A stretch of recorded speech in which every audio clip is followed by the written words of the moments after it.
Hey, what's up everyone? Today we have an interesting little project. This is my little generator.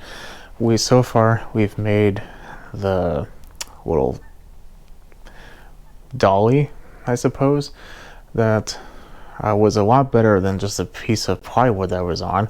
Even though it does have a handle, depending on how far I have to carry it, it's a real pain.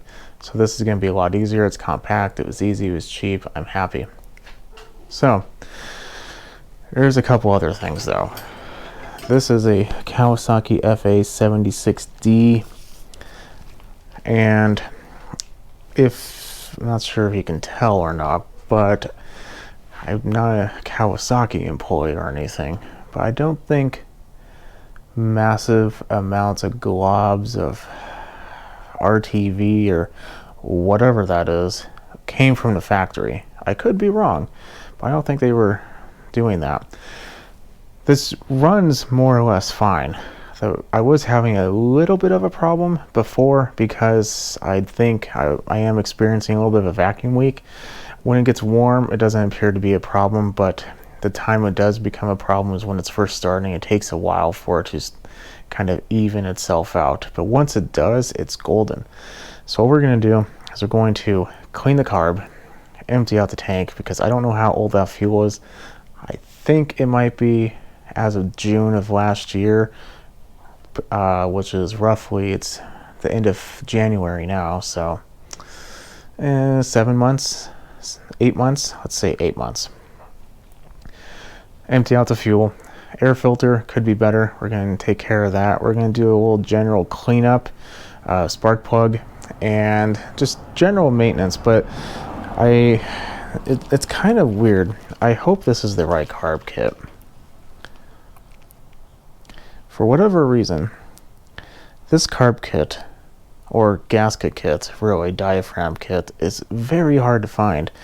When you do find it, it takes forever to get here. That came from the slow boat, so I probably made the cart at least a couple of weeks ago, and I've been waiting for this to occur. So long story, but let's go ahead and get started. I'm going to look at a few things. Actually, that does not look all that bad. It's a Briggs & Stratton filter. It's probably not meant for here. If it was, it's probably meant to go like right there. I might keep it though. It's definitely not meant for it. I see cuts and gouges and everything, so it's definitely not right, but it appears to be working fine. The filter I have for it also isn't right. That filter was very difficult to locate and super expensive, so I just got a generic filter. I'm just also going to be cutting to fit. So let's put you away so you can see a little bit better, and then we'll get this started. Like I said, this is my own. I've had it for about 2 years now, and I've only really had to use it for any extended period of time this last winter when our power was out for 10 days. It's only 750 watts, but it sips fuel, and at night when you are barbecuing or something and you need a little bit of a light source, well, while we do this, I'll tell you a story. Walked down to a neighbor's house, got a couple things, and we basically had a camp out in my driveway for almost every single night. Got the barbecue out, all the neighbors came over. It was a great time. And this generator powered the light that's illuminating the generator now, actually. And it had no problem. These style generators, because they, I don't want to say they're dirty, but the power they make isn't the cleanest, are really not meant for delicate equipment. So heaters and lights, that's fine. So this moves freely, there's no problem. We might want to take off this muffler just for ease of access, or at least the cover. Yeah, let me take off the cover real quick. I might even paint the cover. But like I said, I really like this generator. I could tell you stories about this thing again, but I probably don't want to hear it. I think these are head bolts, so I'm gonna have to look up the torque spec. Oh, this one's on there.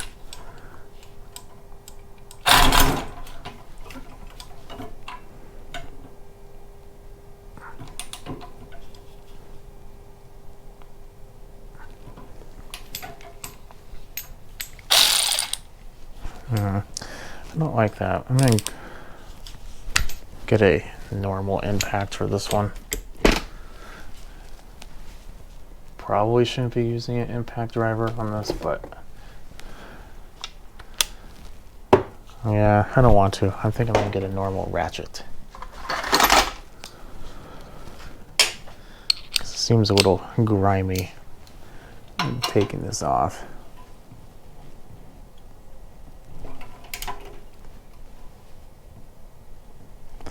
You know what?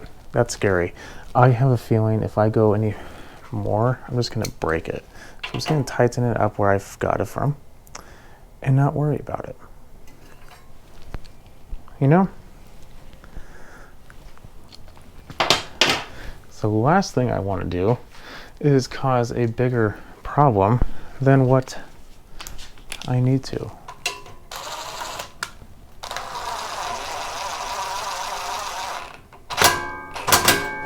If that wasn't part of the head, I would be a whole lot more into the idea of removing it. I potentially, after I take the tank off, could just remove the muffler anyway and kind of get it a little cleaner, but if I don't, I don't. It's not a big problem. The tank is held by a 10mm on the bottom as well, so let's take that off. Probably can't, well, I know you can't see that, but I removed it.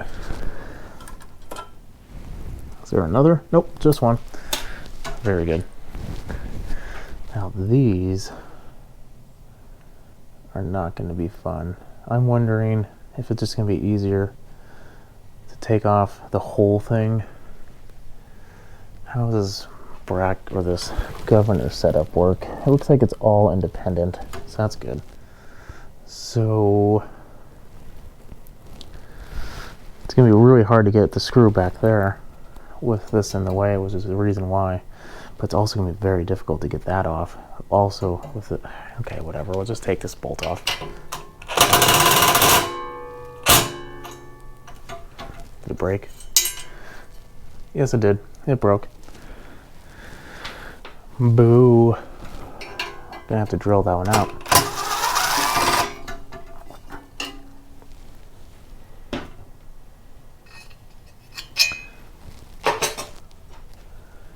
Yeah, that's not good. Not good at all. But I mean, as you can tell, it's been used. Excuse me. I don't know how old this is, but it can't be very new, that's for sure. I know what you're thinking. I should have waited. Why did you break it? But here's the thing. If I was going to break it, at least that came out, and it's the screw ends that are really causing the problem. So if I do need to drill it, which I probably do, I still have the guide for the hole in the head to really help me out. And as long as I don't remove the head, it should be a lot easier, I'm hoping. But I'm hoping these are also 10mm.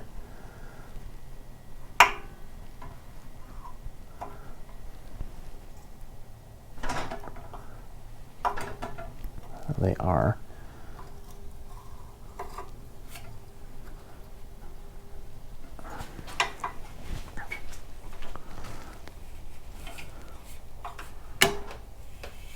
These don't really feel all that bad though. They're rusty. They're definitely rusty. I don't really feel all that bad though.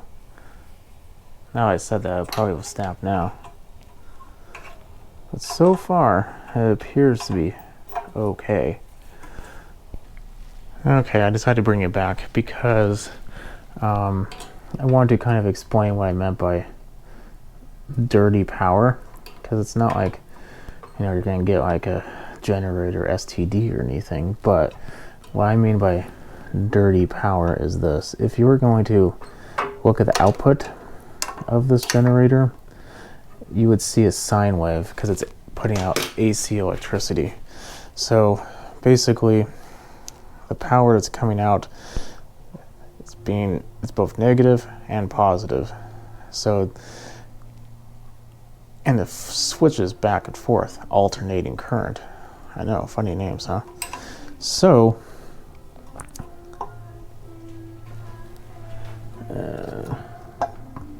what are we getting held up on here? Probably just glue. So the dirty part is, oh, is this broken? I think it is broken. That's why. Oh, the plot thickens. That's why they put so much rubber on, or sealant on there. Anyway, a normal one that you want to see is very smooth lines. And this style of generator generally won't give you that. It will give you one that has some jaggedness to it. And on some machines, that can be a big problem. Or some, anything that's going to be using that power, delicate equipment, computers, stuff like that. So that's what I mean by dirty. Well, that is not fun whatsoever. I didn't think I was going to be welding today. Good thing I got a kit. That's very unfortunate.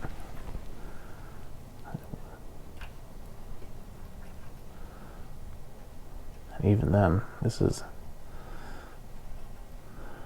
cast aluminum welding. I mean, I have done it. I can do it. I just don't like to do it.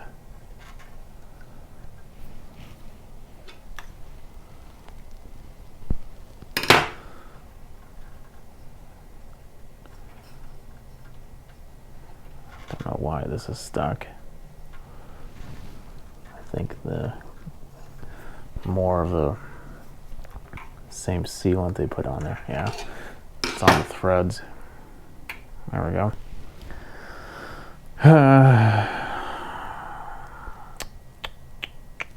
It's very disappointing. Very, very disappointing. But we can take care of it if we really want to, which we do. So, okay, well, I wanted to show that little story. So I'm going to go ahead and take this off. Yeah, the more and more I think about this carb, the more it upsets me. But I hope it can be fixed.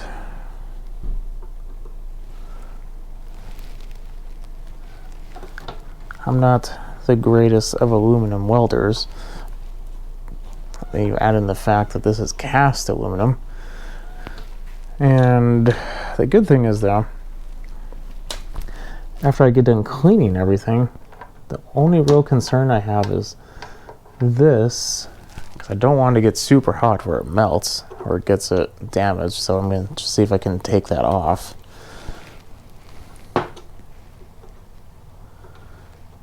Let's see how hard that is. I'm hoping there's like a screw or something that's holding everything together in the throat of the carb. That's probably the best case scenario.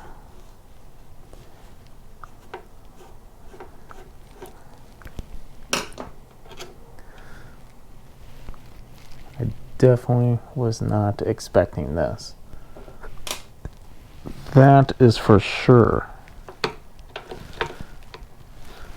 Especially since one of the reasons why I wanted to do this right now is they are saying about another week. It's currently Saturday. So next Thursday to Friday, it's supposed to be getting a nasty little winter storm, and where I live, winter storm usually means no power, because of course it does.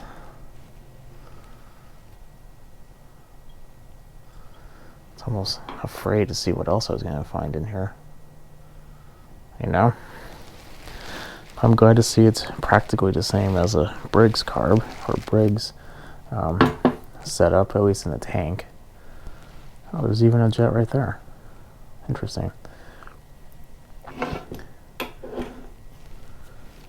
Let's take the kit out, excuse me, and see if A, this is the right one, and B, I don't really know if there is a B.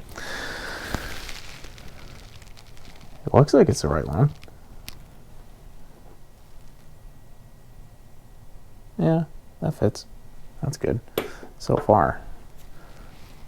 I don't know what else is down underneath here. This carb is full of surprises, because there is something underneath here.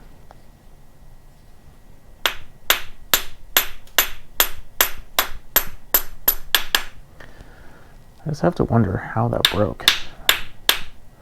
Did something hit it? Oh, there's a screw holding it in place. A couple screws.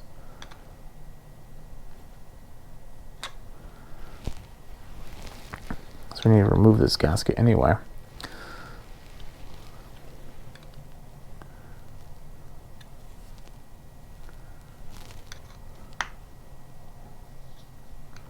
At least just enough where we can gain access to these screws.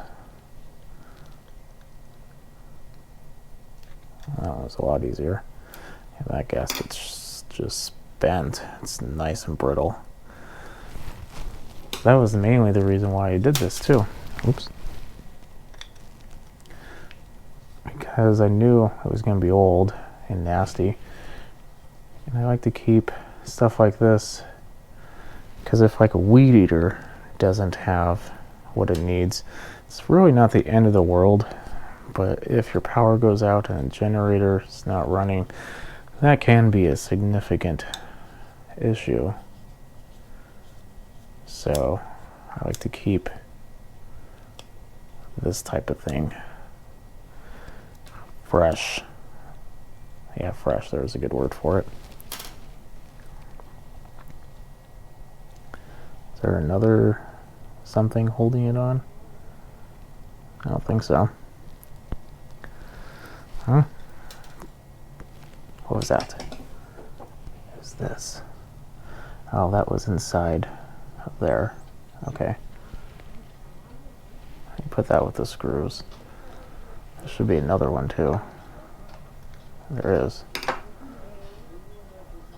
we go. Put that with the screw. I can take the jet out quite yet.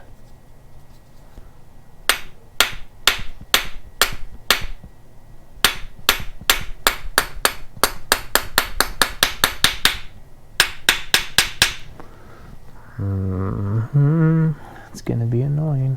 Here's a nice prying point.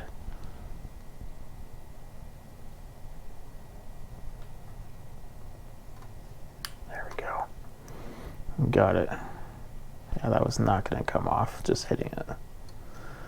You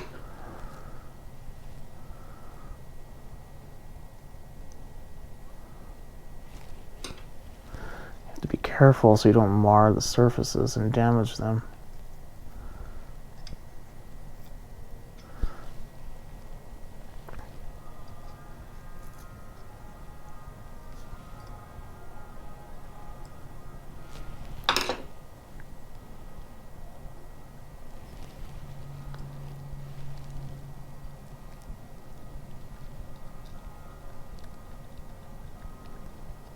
I feel like there's something else holding it in place.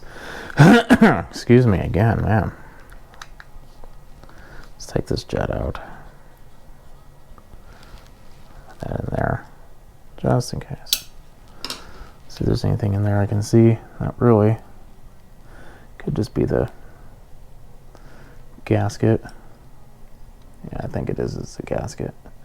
But it's better to be safe than sorry. This is definitely a carburetor I have not worked on before.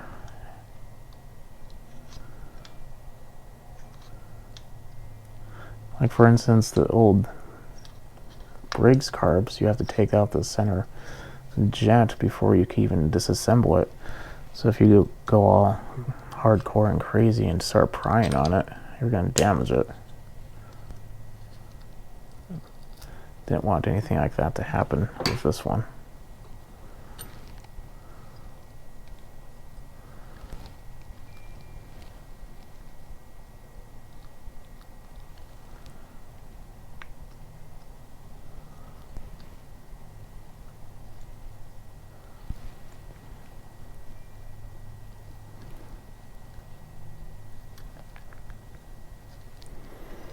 Kawasaki really did not want you to get in here.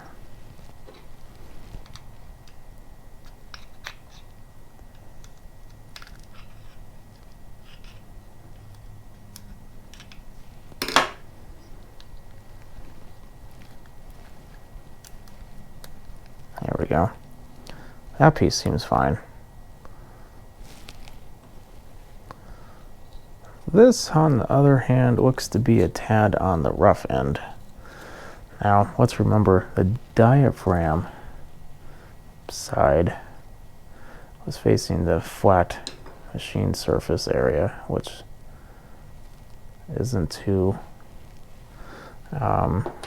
surprising. That little filter was just kind of shoved in there. When I set it down, it fell out. So we have a little spring, which did we get one in our kit? We did not get a spring in our kit. Okay. So we know that gasket's good. Do we have the right one on this one too? Let's find out. Yeah, that looks like it works. To kind of keep all this stuff together, I'm going to take this spring. I'm going to put it with the gaskets.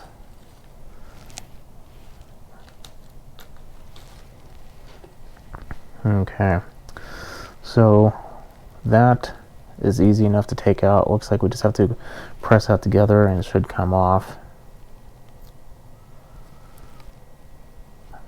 I thought this was rust, but I think it's just the color of the gasket. But how does this come off?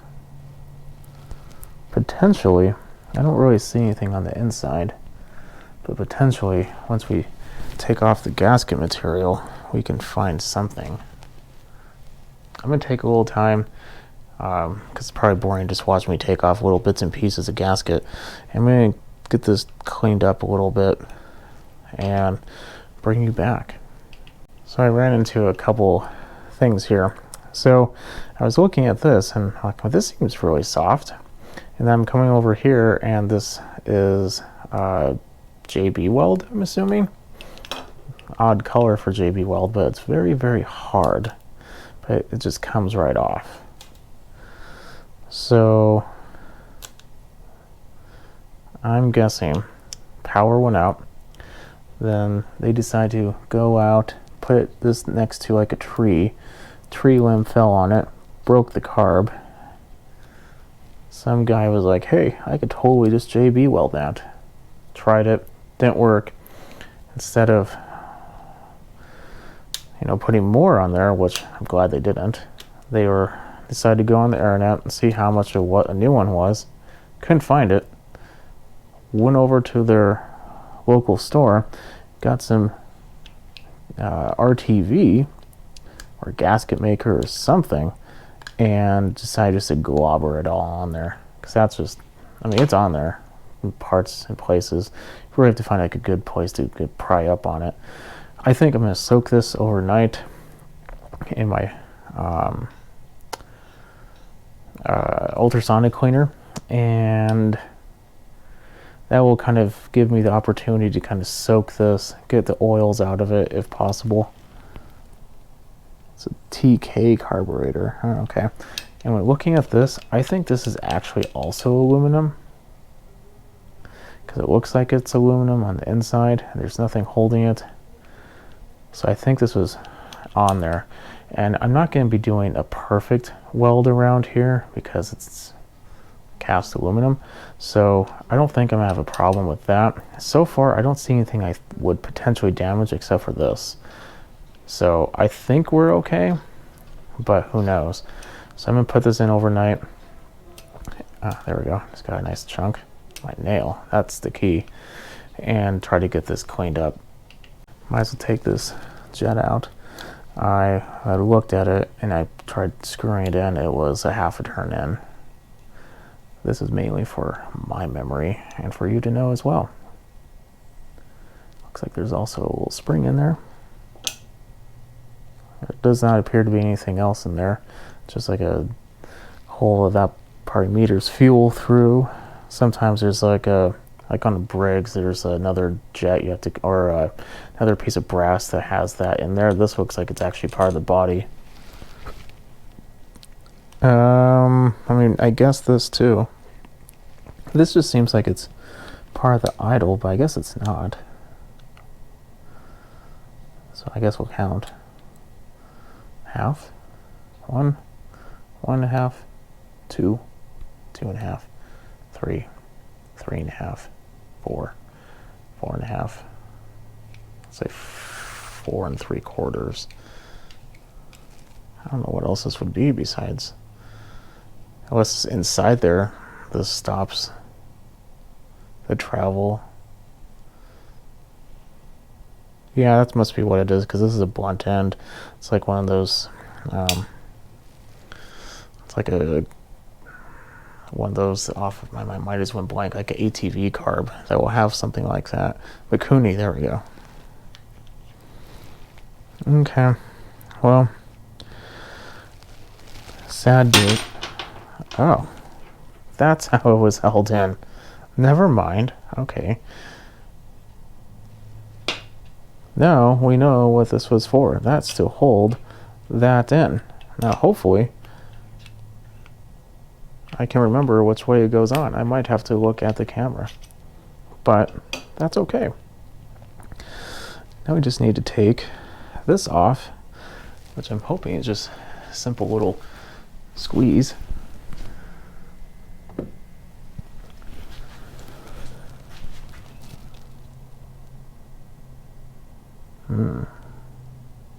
Is there something in there? Kind of looks like there's something in there preventing you from... Yeah, there is. Okay. Piece of plastic. Probably like a stop of some type. We'll have to put that back on. It's there for a reason. Something tells me it's not. The reason was not because it shouldn't be there.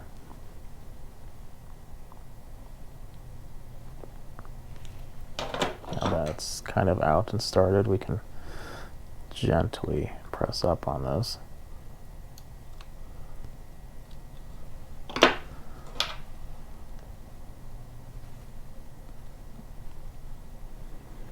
This is when a third pair of hands would come in handy. That would help if I grabbed the right screwdriver.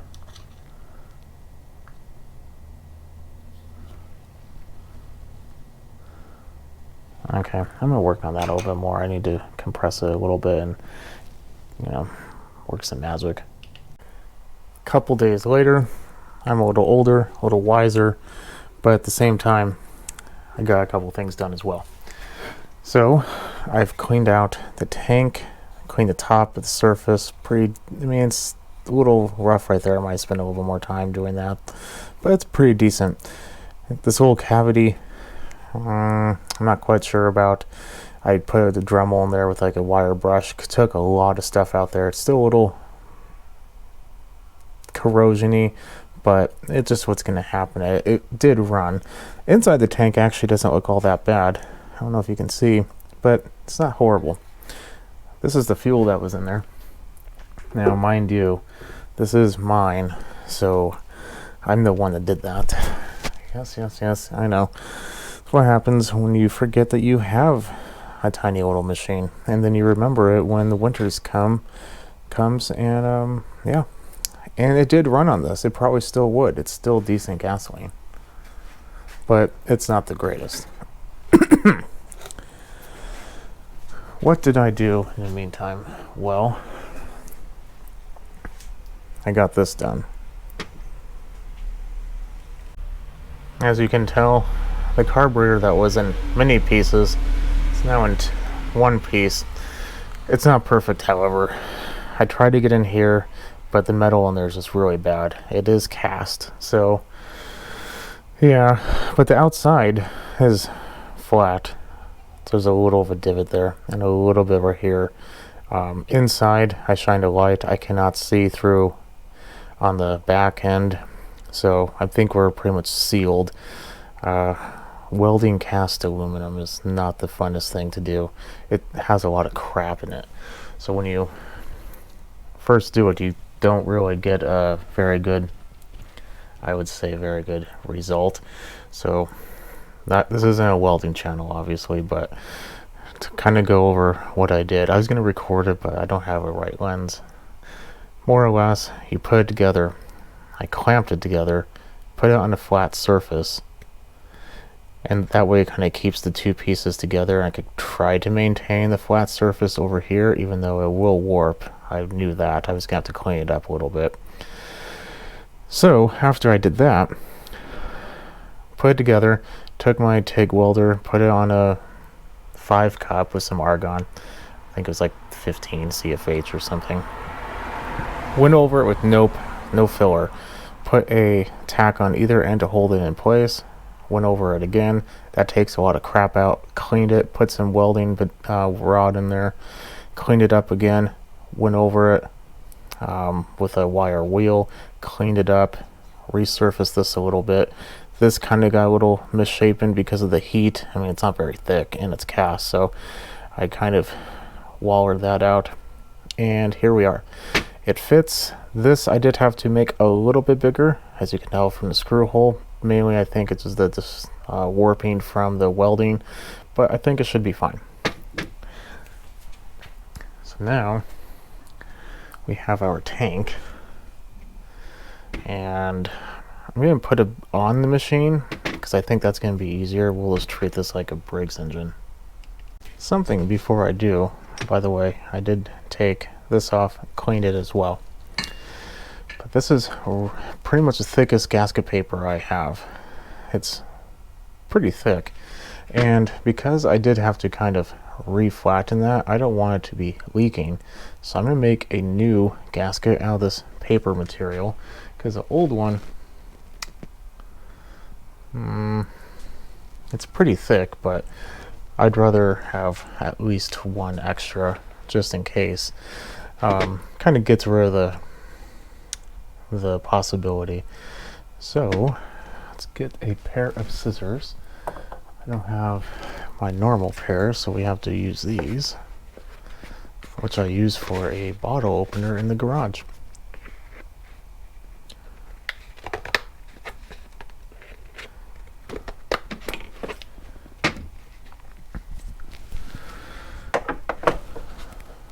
Put the paper away.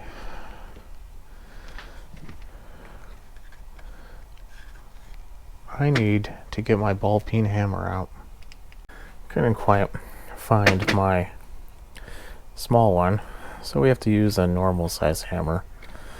But more or less, put your finger in the middle, make sure you have enough paper, the ball peen end. I guess we'll test the integrity of the weld, huh? And if you really wanted to, with a thinner paper, you could potentially even use this to cut it. It will just kind of be thin enough to kind of rip apart while you're hitting it. This we don't get too lucky on. So now we have that. I don't know where these holes are, so I'm going to tap where the hole is. That's going to mark it. Same thing with the other hole. That's the side that we welded, and it hasn't broken yet, so I feel like we're pretty good so far. And now we do the center.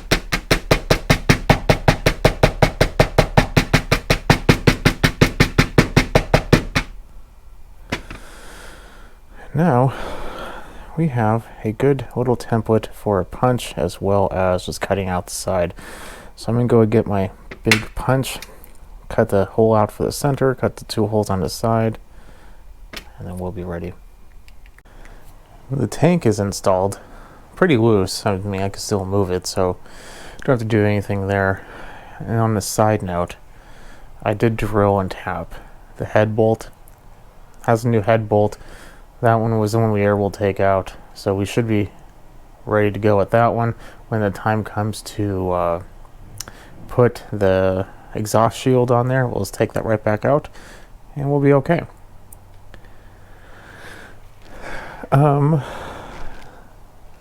So when you get this kit, it'll come with this gasket. You have to put that one in first.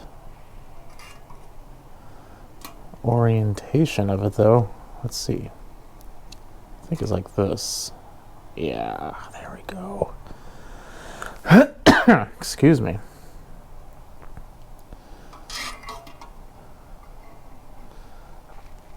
It's not right. Or is it? Has to be right. It is right. Very good.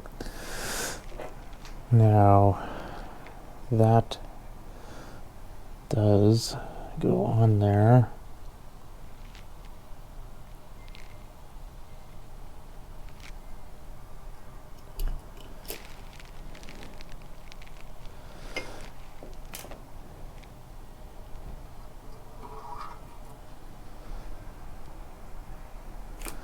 This is the problem with doing stuff later, because I don't remember exactly how it goes. I do remember there was a screw there, so we're going to do this first.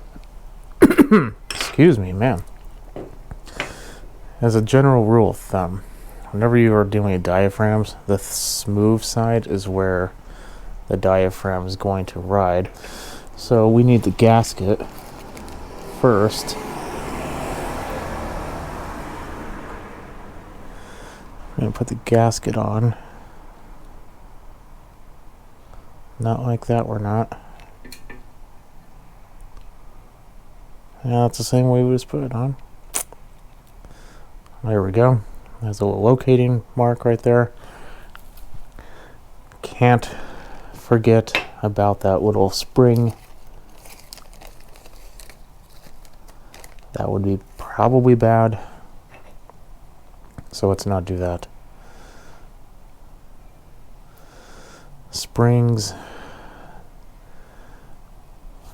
very much so, like to fall and disappear, so beware. I have the little cover for the spring. I'm sorry, I'm just going to look at my hand. There we go. Just set that down. Well, maybe not right there. I want to keep that spring level so it doesn't decide to go for a little stroll somewhere. And we have a new diaphragm kit,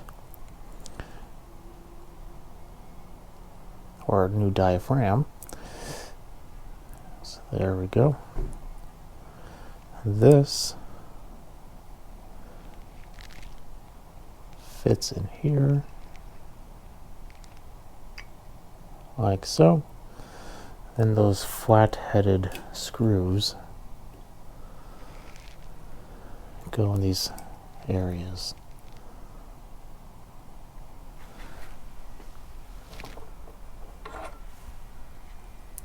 Don't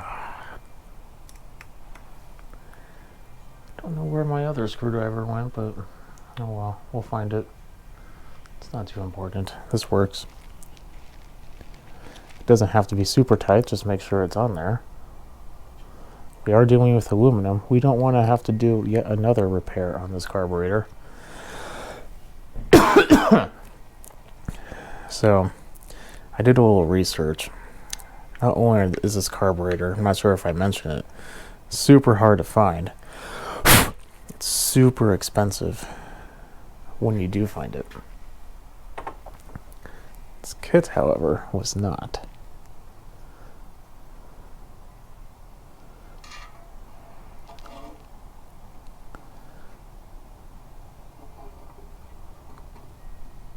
Oh, we forgot the homemade gasket. Let's see if it fits. The true test is right here. And by the way, I did put the jet in already off camera, and the adjustment needle. Okay, there we go. That shouldn't be a problem. If we do have any leaking, we'll probably have to put like some high tack or some RTV or something on it. Actually, you know what? Let me go get some high tack. So we take this, take the high tack, we spray it.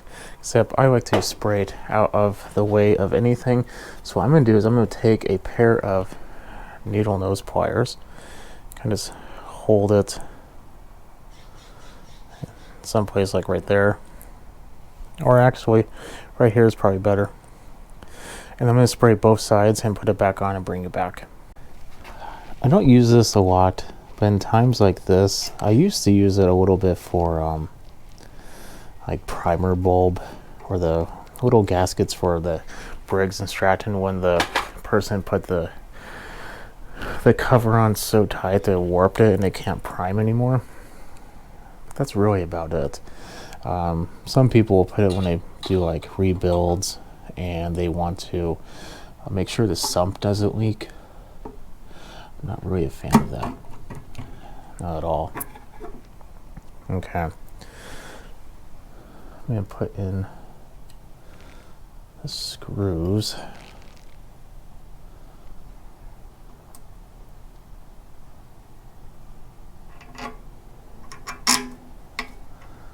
To find others. Oh, there it is.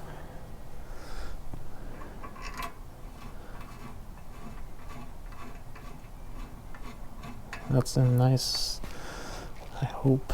It kind of feels like it's not.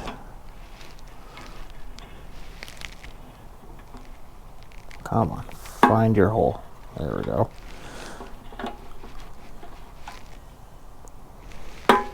Probably should have cleaned these screws out, huh? Oh well. Like I said, this is mine. I'm not going to get rid of it. I love this little generator. I've just put this in tight, but not super tight. It's quiet. It sips fuel for being a generator.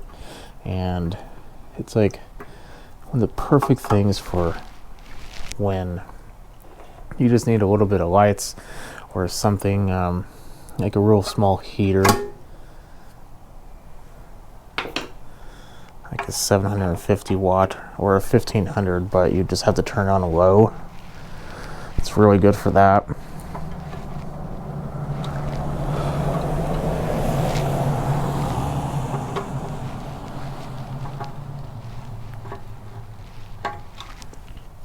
Okay, I'm going to put the nuts on to kind of sink this back together. I'll be right back. Okay, that's on there. With the extra piece of weld metal in there, it was really hard to get the ratchet in, but it went in eventually. So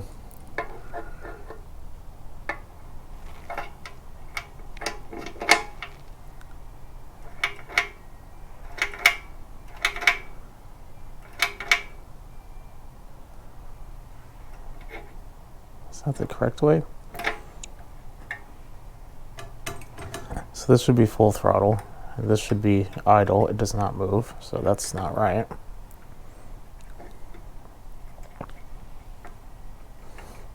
And the fact it doesn't want to come out very easily kind of tells me that too.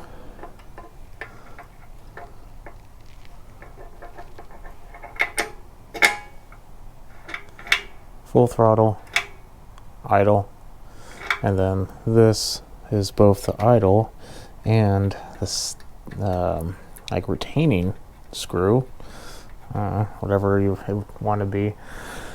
But this does not idle, so it's mainly just there to retain stuff. So we're just going to put that in a little bit out. So when you first start, vroom, and then it goes back. Hopefully it's right about there probably, and we're golden. Now, I'm not going to show this part because it's just the muffler, but I took off the big pieces and just need to install. The gasket was not the greatest, but it's just a muffler. If it leaks a little bit, whatever. So I'm going to put that on, put the cover back on. We'll put some fuel in it. Excuse me. And actually, I'm going to show you the air filter, but let me get to that point. I decided not to show the air filter part because I have a video about that. Just look on there for prepping a air filter. Anyway, so just like a Briggs, this is going to take a little bit of pumping. So it's not going to start the first pull. It is on choke. It's on. Everything's on there. I didn't paint the cover. I decided not to. Guess we just start pulling.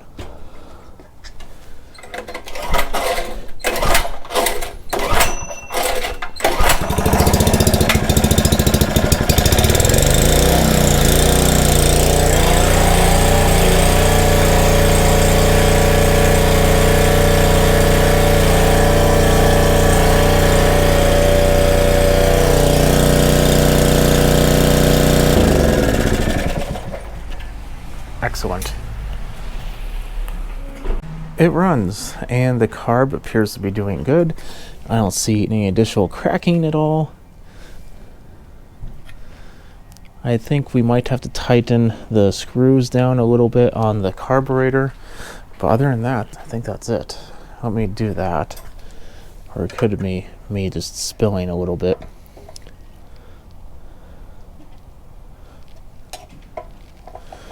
My worry is that, oh, this one wasn't tight. That's why. Okay, good. Didn't realize I didn't do that. In addition to this, I also did put that spring that's on the governor arm,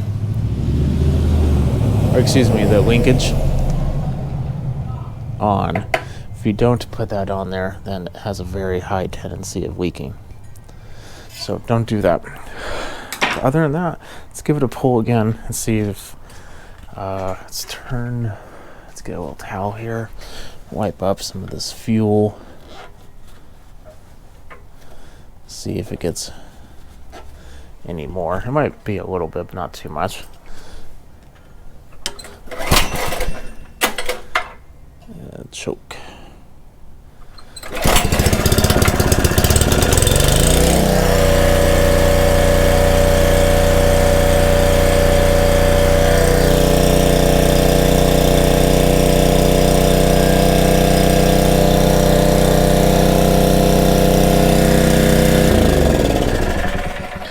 And we appear to be dry. So we are set. So we know everything should be good to go. More or less, this is going to be a kind of a two-part video of a, what is this, a FA76D Carb cleaning, as well as kind of a gasket and diaphragm repair or replacement. In addition to that, a carburetor repair. You know, ideally I would just buy a new one. That's how I should have done it, but the fact that it's expensive, it's a cheap roll generator, I do like it. It is mine, not going to be selling it. I'm okay with doing this. It wasn't that hard. Like I said, just weld it up. You do need a TIG welder, potentially, if you're really good at AC, or excuse me, just with the spool gun with a MIG gun, or any type of aluminum MIG welding, whatever method you would prefer. I just don't see that being very good because that usually requires some pretty thick aluminum, at least in my experience. But I don't do that every day. Maybe yours is different. Maybe you're out there spooling a a chain of soda cans together. If you are, you might be the person for this job. In my case, AC TIG worked great. It is cast, so beware. But don't think that just because it's broken, it's garbage. You can repair it. It's just going to take a little bit of work. If it was somewhere more critical, no, that would be completely trashed. Because it's on the mounting, and we kind of buffered it with that additional gasket, put a little high tack on there to kind of seal it up to make sure it stays sealed. We were pretty good. Ideally, if I had a mill, I would just mill the mounting surface on the carburetor flush, or as flush as possible. But I did inside, I do it manually, which is why I did the extra gasket. But other than that, hopefully you like it. If you did, put a thumbs up. Definitely subscribe. If you have any questions, leave a comment below. And I will see you in the next video. Definitely follow me on Instagram at smallengine101. I have a couple pictures on here and on there with this project now about the carburetor repair. So if you're interested more into that, definitely check out that. It gives you a little bit more of an insight. Okay, catch you later. Have a good night. One final note. Anytime you do any type of carburetor work, especially when you're doing something like this, you should take a meter and check the power output. You don't want to have either low or high. You want to adjust it to need be. I have a video on that, so check how to do so. I think it's even on this engine, but it's pretty much the same for all engines or all generators, so check that out. So I'm going to do that next. I'm not going to show that because you're just going to have to watch the video. Have a good evening.